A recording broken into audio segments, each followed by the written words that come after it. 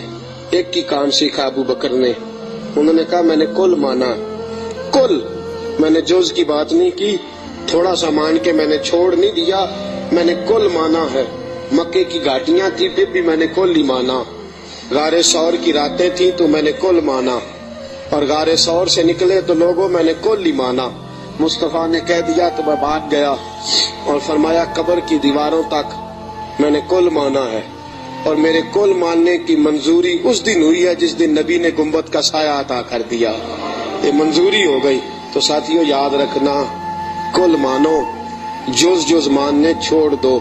2 گھروں کے مہمان بنو گے کہیں بھوکے نہ رہ جانا, اور 2 کشتیوں کے سوار بنو گے تو کہیں ڈوب نہ جانا. آدھے تیتر آدھے بٹیر بن کے وقت گزارو گے تو الجھ جاؤ گے. کلمہ پڑا ہے تو اب کل مانو, کل مان کے چلو, صحیح مان کے چلو. نوکری کرو تو جم کے کرو. کل ماننے میں جو مزہ آتا ہے وہ جز ماننے میں نہیں آتا. کل مان کے زندگی گزارو, پھر دیکھو کیسی محبتوں سے گزرتی ہے اور کیسی عقیدتوں میں گزرتی ہے. ہمیشہ مدحت خیر الانام میں گزرے.